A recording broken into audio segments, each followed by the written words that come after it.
Welcome to the Leadership Exposé podcast. This podcast is for purpose-driven leaders at diverse levels and organizations around the world who are seeking to scale and transform their leadership, to level up their business, and to create an impact in the lives of people all around them. Business and boardroom topics, trends, innovation, transformation, and the intersection with leadership is the focus. We enable success. I'm your host, Stephen Paul. In this episode, I am excited to host James Adekele, the CEO of Generation Success, a non-profit organization that helps companies inside the move to equality. James is making change for the good of our society by enabling building of bridges and creating a healthy, respectful culture of working together, whilst also helping embrace the values of equality and diversity. We'll hear about these big changes James is leading and enabling and what that means to organizations and individuals. James, welcome. How are you doing today? I'm living the dream, doing amazingly well. Energetic, super excited. I think we live in a very exciting period in time. We might be hearing all the naysayers, but life is what you make it. It's all about creating opportunities. So I'm living the dream. I love the positivity, and it's just the beginning of the week, at least for us here. I love the energy, buddy. I know we've spoken before, and we've had some very, very interesting chats. But for our audience purposes, tell us where you based. I know we're based in the UK, but tell us where you're based. Yeah. So we are, well, I'm based in Kent in the UK, but as an organization, we operate throughout the United Kingdom and Ireland. Ever since COVID, we decided to go with a virtual first policy. These days, virtual is the thing, so so want to hear about that, but tell us about your personal journey, that intersection with how you came about with your vision of what you're doing currently. So just keen to hear that journey. Definitely, I'll give you a quick one. So my journey is I come from a single parent household in South London, to a mum, an amazing mum who worked as a cleaner, and the era I lived in was exactly the same. She wanted me to become a lawyer, doctor, and accountant, like most African parents want you to be. But because she wasn't from that background, the best she could do for me was say, study hard and pray, and the Lord will provide. And fast forward several years, I went to university twice, but the second time I went to uni, we had the London riots, and it was during the London riots which I grew frustrated with what I heard. People were saying this was a lost generation, but they weren't doing anything about this. And I wanted to be part of the change. And I remember going into my university, speaking to my fellow students and asking them about their hopes and dreams for the future. They said they wanted to get into law, but they didn't know how to they didn't have access to the industry. They felt that they didn't have the skills employers looking for. And because of the recession, they felt like they had no hope for the future. And I was like, no, you're so talented. We've got the London riots, people are frustrated. Like, you guys have, you've got the best potential to be our leaders of tomorrow. No matter where you're from, if you go to university and all that type of stuff, or if you're doing something with yourself, whether that's your apprenticeship, one day you will become a person in our society that adds value to our society. And if you have no hope, what hope do we have for our future? And I left those young people on my way home, ended up speaking to a homeless man. He was helping a charity called Connections. And I thought it was just a volunteer because he had a high vis on. But he was actually one of the homeless people volunteering. And he told me his story, how the Connections had taken him off the streets, put him to rehab. But by the end of our conversation, he said, "Can I pray for you?" And I was like, "What?" So he ended up holding my hand, praying for me. And I went from being a young man I was really angry to being someone who was inspired. And I left him thinking, how can I change, the issues I see around me? Went to bed that night, tossing and turning. And I woke up from a cold sweat at 4 a.m. in the morning, ran to my desk. I wrote on a one-page piece of A4 paper a 3-year plan of change. And I just started taking action. And, I decided that's when I started the student society. Fast forward 10 years, we are now called Generation Success. We've won several awards, and we partner with around 70 different employers in different ways, all about moving society to equality. And that's what's led me here. Just taking action. I want to make change happen. Yeah, amazing, amazing. And I was hearing those big pivotal moments, but also those aha moments as well.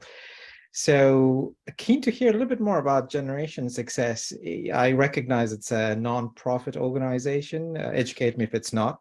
Yeah. But keen to hear how you've evolved, from that idea to your current vision to where you're planning to head.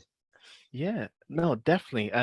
So it's very interesting how we've evolved. Like, I mean, now when you talk to me, I would easily say to you, we help struggling HR and emerging talent professionals who are frustrated with a lack of diversity, access to diverse talent pool through an evidence-based framework and access that talent pool so that they can create a workforce that reflects society. But it's been a 10 and a half year journey to get here. Um, and the initial things was um, we started years ago just as a group of young people who wanted to change the world but had no idea what we were going to do, like how to do it. And we took action. Um, and when corporates would say to us, we have no money, Mm. you're like, I have no money. I'm working part-time jobs to make this happen. And I think one of the things was, I really want to stress this is I am a reflection of the young people that we support. Mhm. So I don't come from a corporate background. I've never worked in corporate before. My mum and my family and the people around me have never worked in a corporate environment before.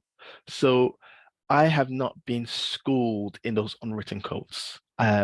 Even now, even though I've been doing this for 10 years and we have some of the largest employers in the world, when I go into those businesses, it is like two different worlds where people have two different dialects Mhm. and different cultures communicating. Um, and what that means is, even though I will play by the rules, just like young people from diverse backgrounds will play by the rules and enter the world,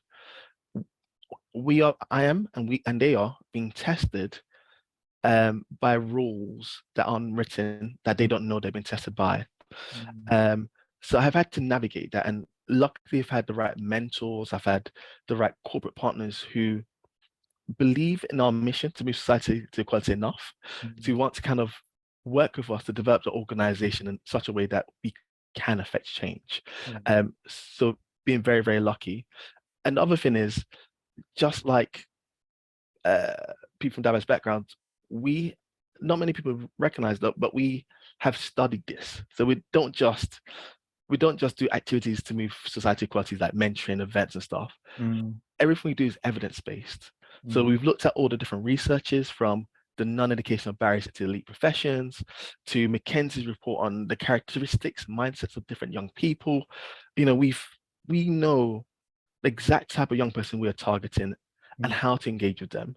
We Mm. understand the barriers from a reporting, like the research background, Yeah. but also over the last 10 years, because I've been, and Generation Success have been lucky, because we engage with every single stakeholder that interacts with a young person from education to employment, we are we understand what are the barriers firsthand Mm. um, to stopping that young person from a diverse background who is ambitious, who's driven, who every employer says they want because they dream about them at night.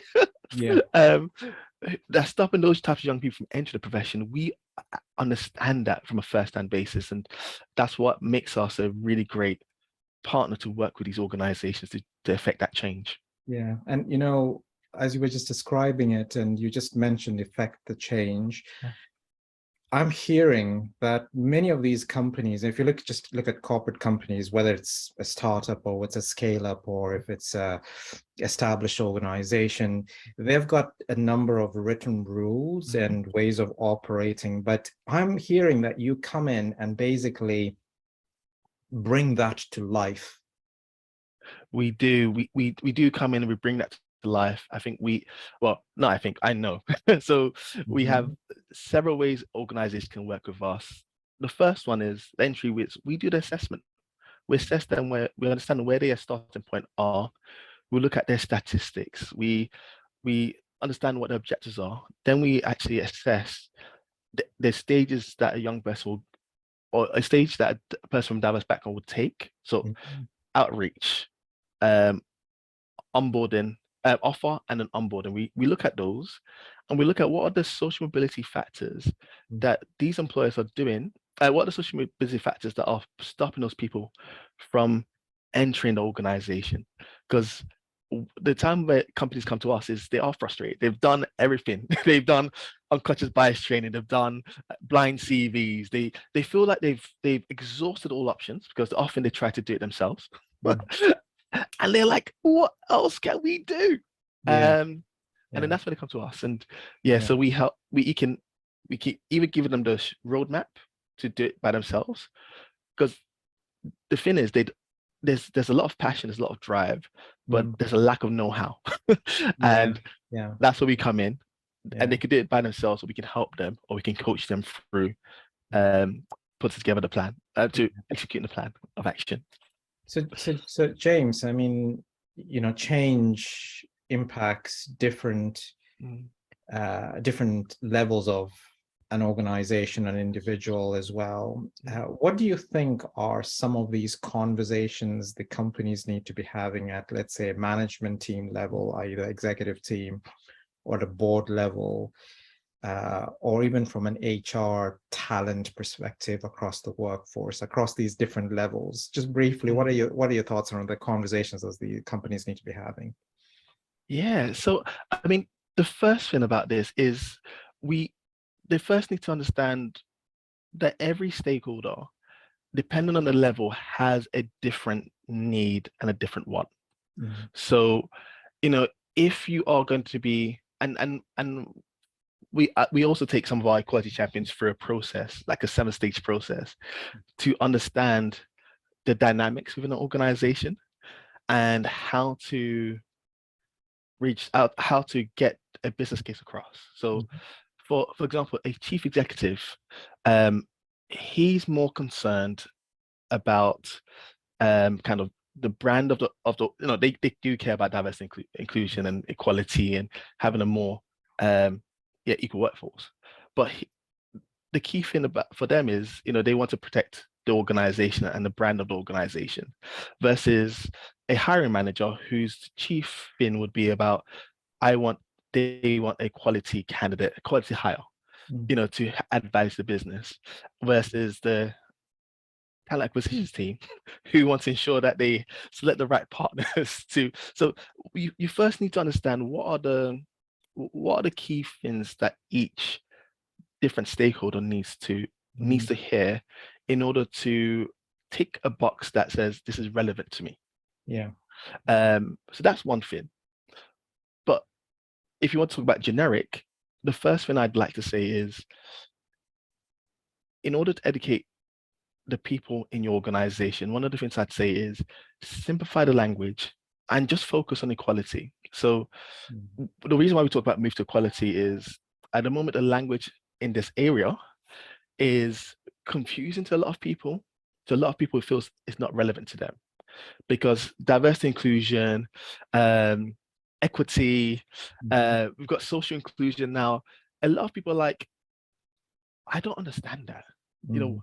and even diverse people, they're like, I don't, they just they shy away from it because Mhm. everyone's developed a social connection to each of those words, each of those terminologies. Mhm. And what we say with our move to equality is, let's just focus the terminology around equality, Mhm. and let's just say to people, because at the end of the day, whether you are a Black Lives Matter person, a far right activist, a Me Too person, um, a nationalist, all that type of stuff, they all want the same thing. They want equality of opportunities. Mhm. So if you can't fall behind that idea of having equality of opportunity, no matter who you are, where you're from, Mhm.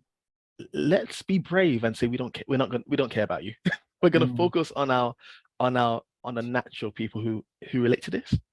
because it only takes 3% of the population to affect real systematic change. And at the moment, we haven't, as a sector, as a movement, been able to hit that pivotal point because there's only a small percentage of the population are actively engaged with this. The rest of the population are well-meaning individuals who aren't engaged, that they care about. They say they support it, but they're not really engaged because they are focused on their world, their family, their mortgages, and all that type of stuff. And we need a way to kind of engage the natural middle ground in order to impact more people in the organization to be part of the movement to change, move to equality. Yeah. So James, I'm curious to hear, I mean, you're a leader in your own right. You're the CEO and you've built your company and you continue to grow. Share with us one thing that's your secret formula to your success. Yes. I said this the other day that the secret formula to my success is being able to stand during the storm. And the fact is, no matter who you are, whether you're a leader or your person is about to start their journey, life has an amazing ability to knock you off your feet. And if you're able to take a step back and focus on what you can control, you're able to then take action to move yourself forward. Because no matter how bad it is, we all have to understand that we're living someone's dream. So whether you are a person who's disabled in a wheelchair, there's going to be someone who is on a life support machine that wishes that they could have your life right now. Whether you are, you're in a war-torn country and you're fighting for your life, there's going to be someone who is about to be executed tomorrow. We have to find that ability to focus on what we can control, to have a positive outlook and take steps towards creating a life that we want to have. And that's been the secret behind my ability to have the success I've had. Amazing. And keen to hear, I mean, you've had several experiences which you shared with us. Are there any other stories, or maybe a story that you want to share that has resulted in a positive outcome for a client, an individual? I know you did give a few previously, but just keen to just bring that to light here. Yeah, for sure. So I think I won't name the bank because they're a bit funny about partners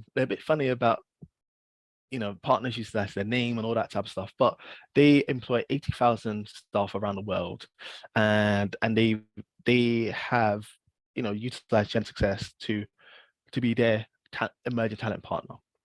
And what happened was, at the start, the organization didn't have an early careers program in place in the UK.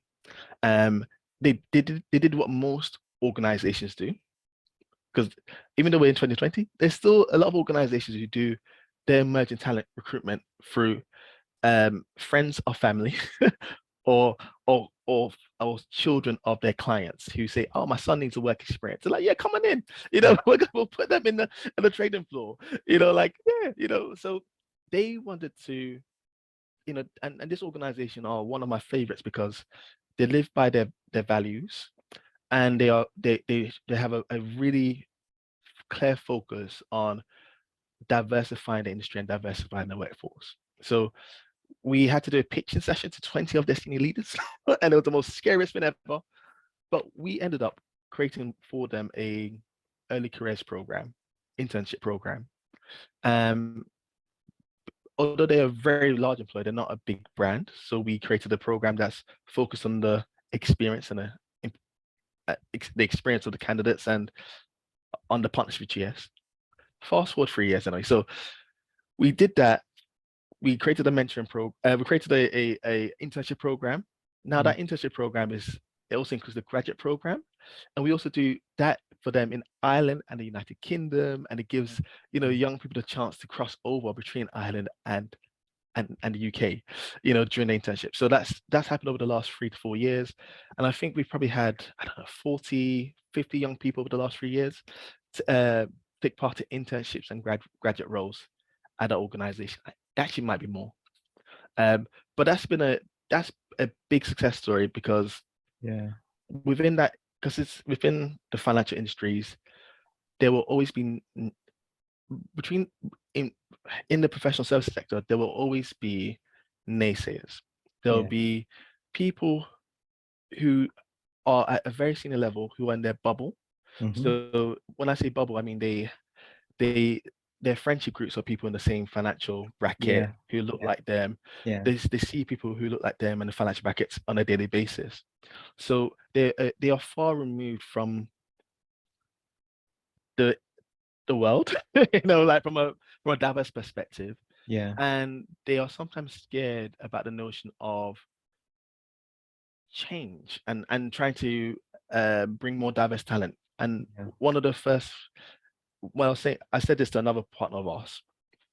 When an organization brings generation success on, we're social enterprise, the unwritten tests that we have are, will they have the same reach as we do? And we have more because we have, we know where to find the people.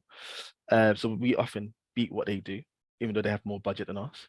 The second is, do they have quality? The same quality, of not better. Mhm. Because when you talk about diversity, ultimately people think, oh, we're gonna target young black boys in hoodies. And because society has painted that in their minds that when the only diverse people out there are those in hoodies and selling Yeah. drugs. They Yeah. don't see a young black or Asian person who's done everything that society has told them to. Go Yeah. get good education, get some work experience, apply to these roles that Mm. they don't see that. They see the worst. Mm. And so we've been able to show that the quality of the diversity that we can bring. Yeah. And then of course the last part is, can we provide that diverse talent pool? So um, I think that's been a success because we've been able to turn that business around. Um, and even now we're looking at next year's program. The first department to say yes is the front office department, which is like Mm. the trading floor, which is like often the most, Yeah.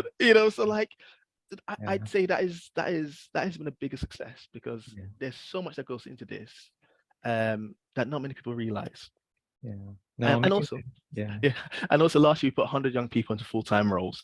So I guess that's another success story. And yeah, like without partners, without mentors, without supporters, the work of what we do would never have materialized. So Yeah. the Yeah. fact that we're And still standing is a yeah. success.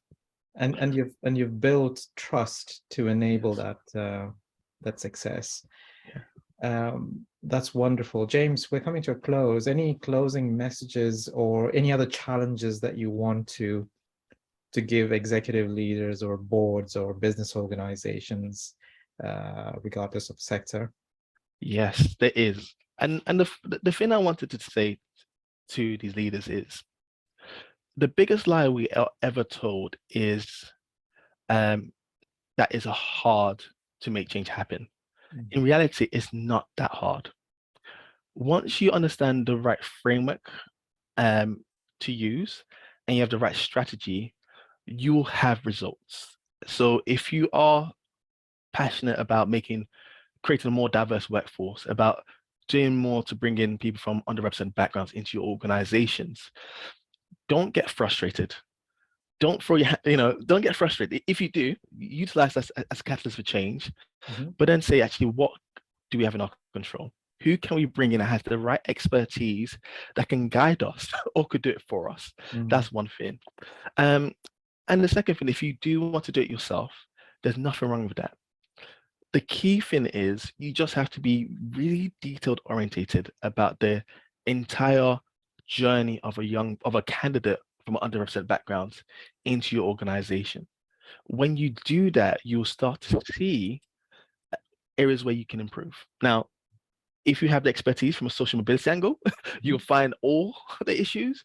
But if you're doing it yourself, you'll find some, and they will have real material impact to your outputs at the end of the process. Yeah, it's a bit of independent thinking as well, right? Independent views and not biased views that you could bring to the table. Yeah, no, I completely understand that. I face the same thing as well. No, wonderful. This has been great. The topic of equality, the rise of James and generation success, and how you're effecting change. I appreciate you for being with us today, James, and for sharing your journey. Thank you. Well, thank you so much for having me, Stephen. I really appreciate this. Thanks for the platform and thanks for doing the work you're doing as well. Really appreciate it. Amazing. We're going to continue collaborating, my friend. Okay, folks, thank you very much for listening in, and stay tuned for our next episode on the CEO of a neobank who is making strides in the UK and globally. We'll stay tuned for that, and we'll speak soon. High five. Hey, I hope you enjoy the podcast. Don't forget to subscribe to the channel. You're now seeing this part of the video also because you consume some of my content, insights, and teachings. Maybe you've been to my LinkedIn page or website or seen other social media ads or listened to my podcast. I'm Stephen Paul, a business and transformational executive coach, strategic advisor, leader, and board member. I've been in diverse roles, corporate executive, entrepreneur, and worked with businesses and firms of all sizes, built and launched businesses, created high-impact boards, and so forth in 4 continents. I get it. I've been there, done that, but what is different is I bring a unique perspective and a playbook. I've helped 100+ business leaders just like you to scale and align their leadership top teams, the board, and overall business for growth. Leaders like Ivana from medium-sized company in the EU who grew 150% and expanded globally in under 5 months. After she started to work with me over facilitated sessions in an initial 3 days, I helped fine-tune their strategy and align their leadership team and board to be a cohesive driving force to achieve their dreams and outcomes. I want to teach you the same thing and more on how to scale and align your leadership team and board so you can increase your business growth and value. Get clarity on what is the next right strategy for you.